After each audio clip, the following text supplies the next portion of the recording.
So that was just a clip from the second to last X-Men movie where Charles was talking to older Charles, and just in a flashback of being able to explain that one of the most powerful aspects of the human capacity is to hope and to bear the pain without collapsing. And I think that's something that we can all a little bit learn from.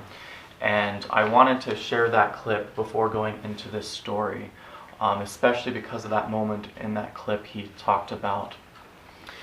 Just because someone stumbles or falls, it doesn't mean that they're lost. It is still important to always show up for the people in our lives, show up for humanity itself, show up for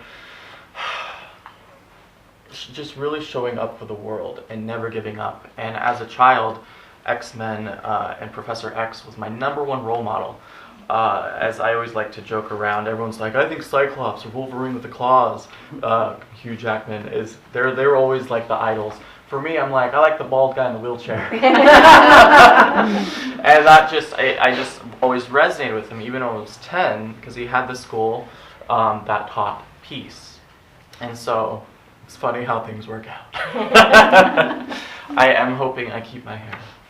I have released that attachment. So Thich Nhat Hanh, this is a short story from Thich Nhat Hanh's book, At Home in the World, which is a bunch of stories from his life. And this one in particular took place in 1947 during the Indochina War with the French coming into Vietnam. And so that energy captures this energy. And so let's go ahead and you can either close your eyes and just listen or keep them open, but I'm inviting you to just really absorb this story. It's a little bit long, but it does really bring home some points that we can all gather information from. In 1947, I was in Hue, living and studying at the Buddhist Institute at the Bao Qua Temple, not too far from my root temple, where I had been ordained into monastic life and where I normally lived. This was during the French Indochina War. At that time, the French army was occupying the whole region and had set up a military base. We often heard gunfire around between the French and the Vietnamese soldiers. People living high in the hills had set up small fortresses for protection. There were nights when the villagers shut themselves in their homes, bracing themselves against the barrage. In the morning, when they awoke, they found corpses from the battle of the previous night and slogans written in whitewash mixed with blood on the road. Occasionally, monks would travel the remote paths in this region, but hardly anyone else dared through the area, especially the city dwellers who had only recently returned after having been evacuated.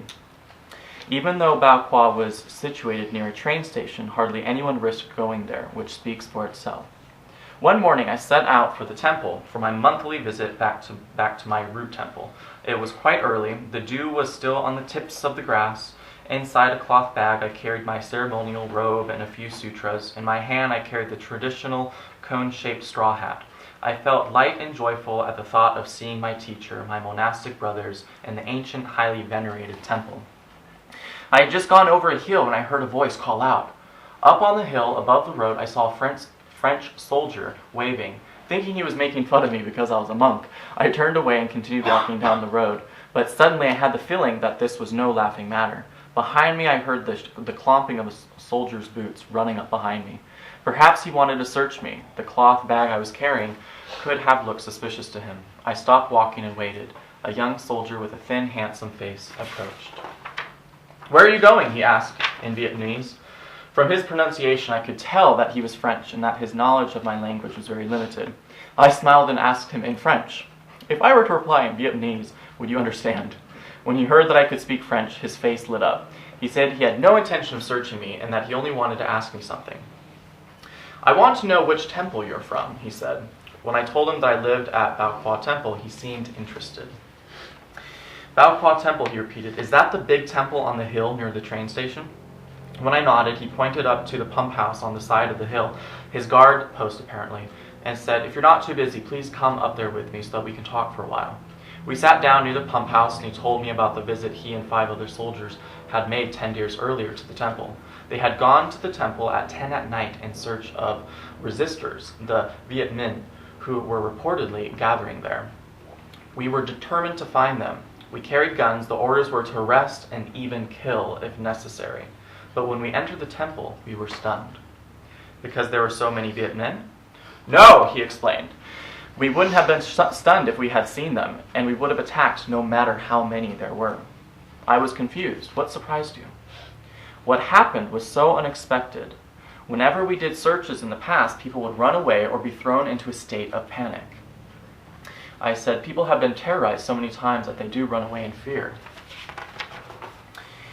I myself don't think it, and the soldier said, I myself don't make a habit of terrorizing or threatening people, he replied, and perhaps they are so frightened because they had been harmed by those who came before us. But when we entered the Bao Qua temple grounds, it was like entering a completely deserted place. The oil lamps were turned very low. We deliberately stomped our feet on the gravel, and I had the feeling there were many people in the temple, but we couldn't hear anyone. It was incredibly quiet. The shouting of a comrade made me uneasy. No one replied, and I turned my flashlight and aimed it into a room we thought were empty, and I saw 50 or 60 monks sitting still in silent meditation. That's because they came during our evening sitting period, I said, nodding my head. Yes, it was as if we'd run into a strange, invisible force, he said. We were so taken aback that we turned and went out to the courtyard. The monks just ignored us. They didn't raise a voice in reply, and they didn't show any sign of panic or fear. They weren't ignoring you. They were practicing concentrating on their breath. That was all.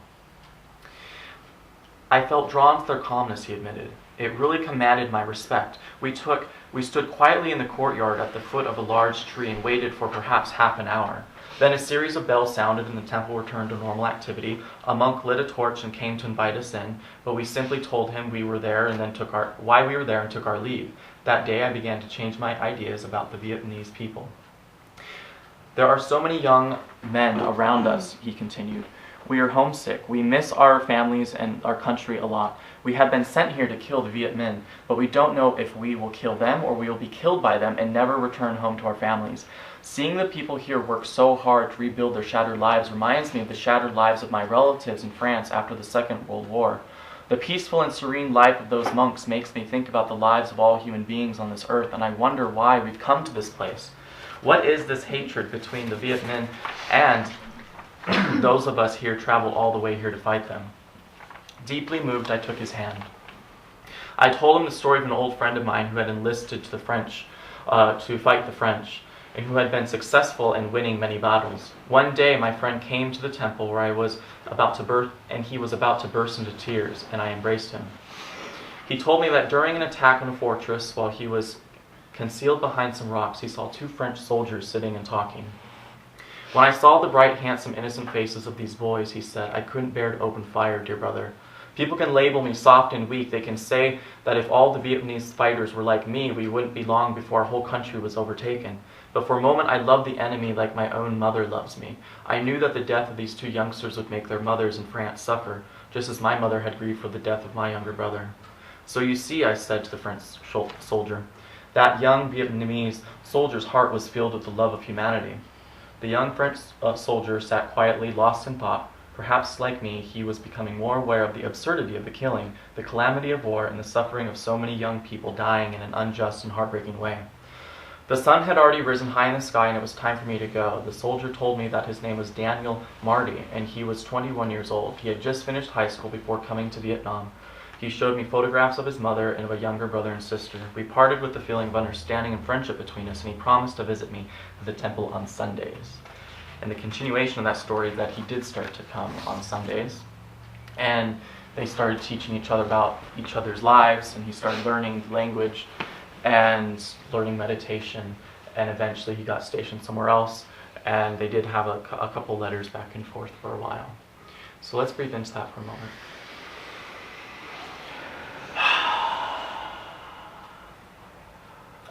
When I first read that story, I did tear up a little bit, because it just reminds me of the capacity of the human heart. It reminds me of the capacity of raising consciousness, because when we're able to raise our consciousness, we're able to be in a deeper sense of awareness, and really that is a story about egolessness, about Here, there's literally a war going on against two peoples, two cultures, and the idea of the monk is the person who transcends it, who transcends the duality of conflict. And that is very much of what we practice here at our Spirit Center for Healing. That's why we're wearing these robes. It's about committing our life, committing our striving for that non-dualistic standpoint. And literally every single Sunday, the very core essence of what we're teaching, what you're listening to, is non-duality, non-conflict, non-duality, non-conflict. But again, here we have this story of corpses piling up outside, and that is the extreme version of duality and conflict. But then we also have, in our everyday life, I'm trying to think of a good metaphor, the corpses of our own ego piling up around us between the different conflicts that we have with the various people in our life. It is just so easy to give into that temptation to judge. It is so easy to give into that temptation to think that we ourselves is right. And so we push back. And oftentimes, as we know, we push back out of fear. We push back out of that amazing pain within ourselves that... Well, let's breathe into that for a moment.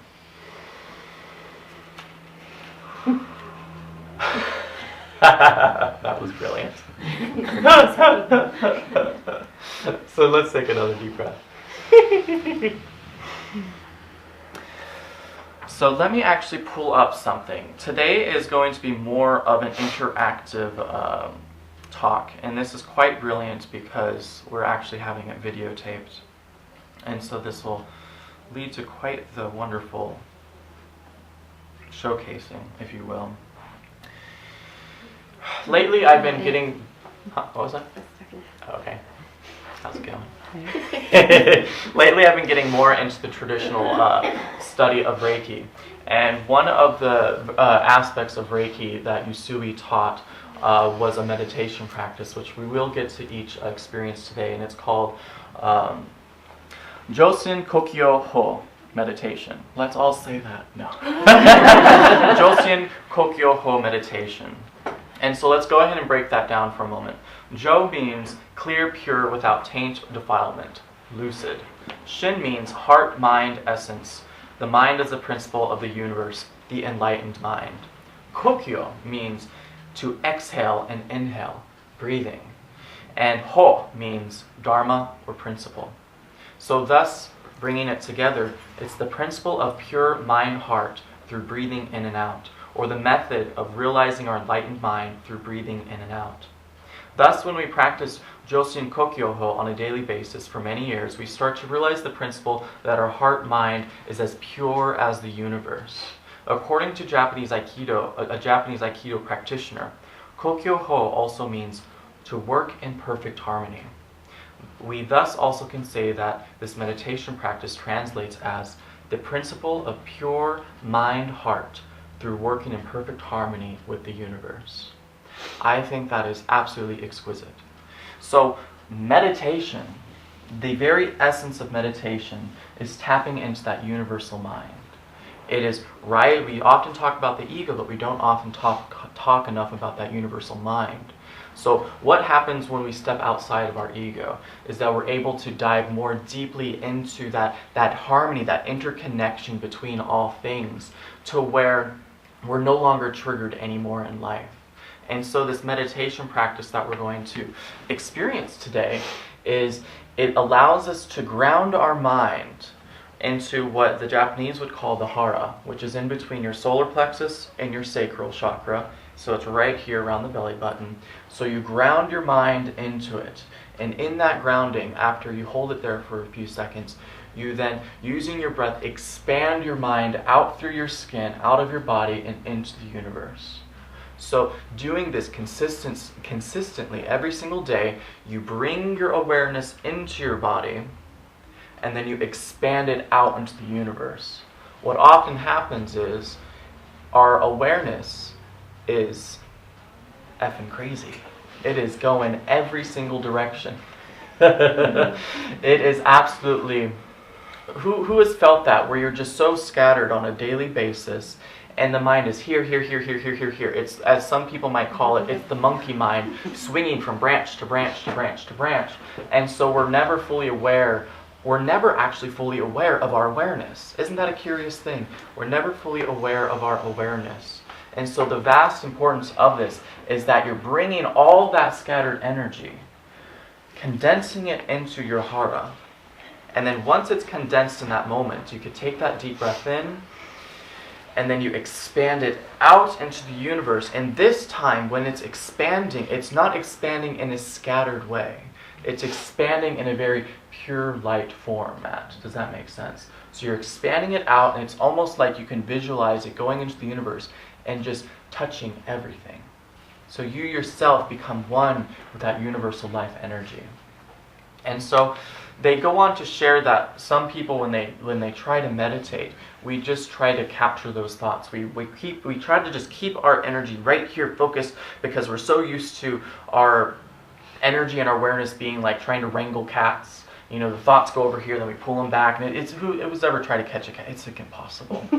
So it's essentially a herd of cats, if such a thing exists. It does exist. They're out here, outside that window. I digress. So we automatically think, okay, I'm going to bring my awareness into my body, but then that stops. We don't actually take that next step of then breathing out and expanding it into the universe. And so some of the teachers of this have expressed that that's just the beginner step.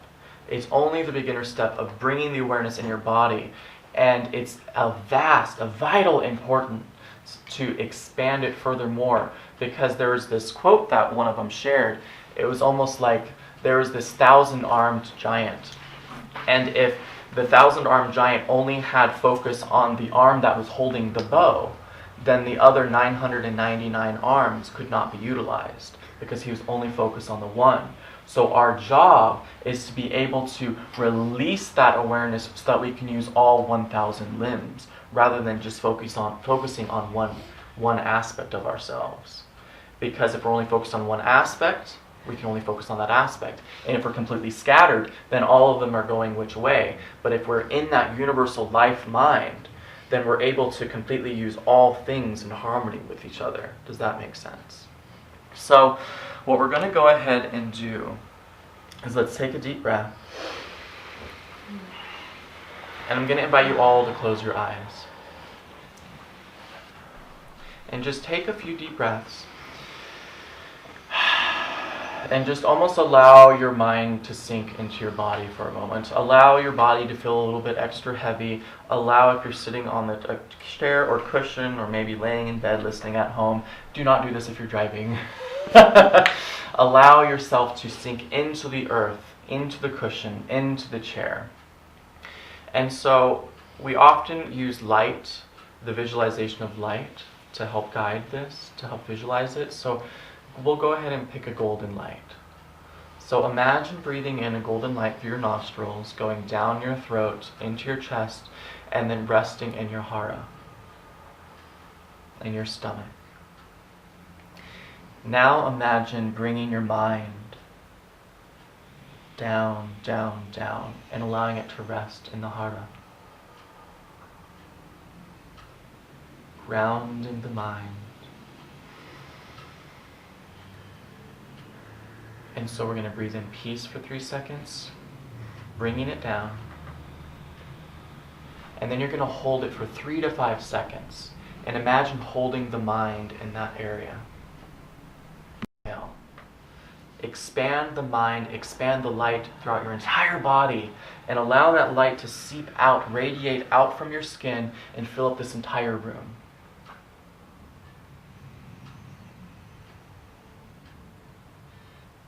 And so this is going to be the practice. So you're going to breathe in for 3. You're going to breathe in that light, allowing the mind to rest in the hara. Holding it, observing the mind in that place. And then as you exhale for 3, expand it out. And each time you do this, go a little bit further than this room. And eventually you can build up to expanding it out into the universe.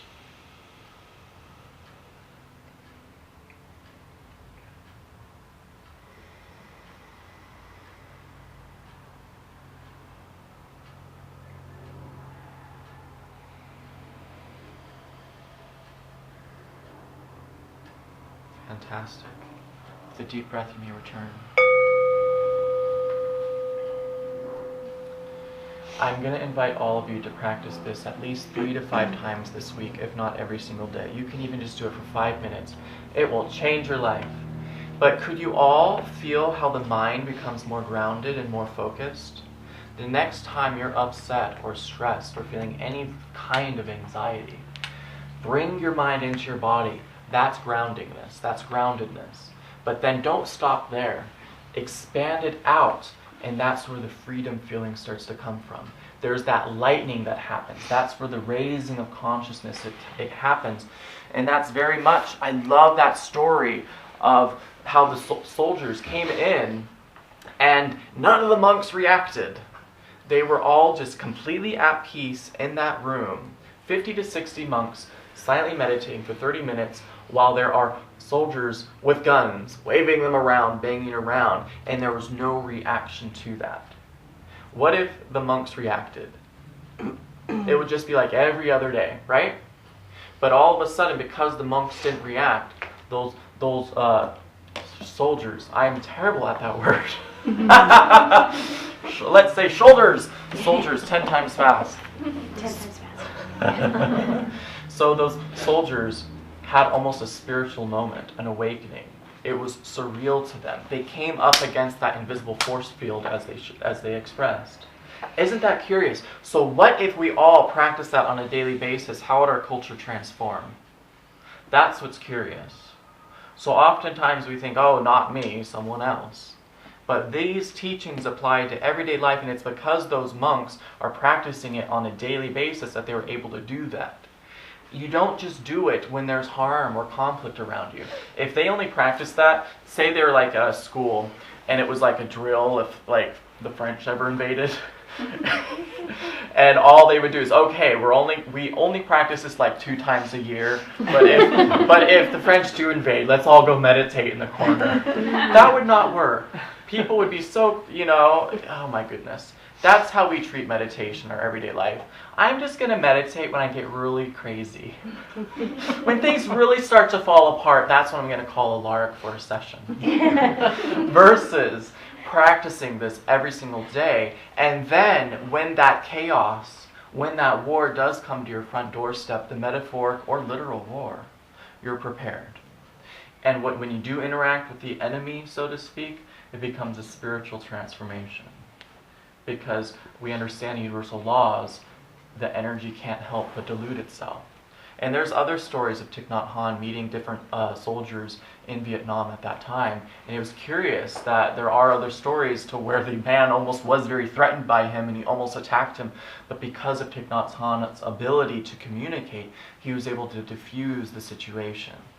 Every single one of us are capable of that energy. And we can start doing it on a daily basis and creating these kinds of communities on the planet. And they are starting to grow. But my biggest invitation is being able to do this at home on a daily basis, and at work on a daily basis, every person we come into contact with. How delicious would that be? So let's breathe into that.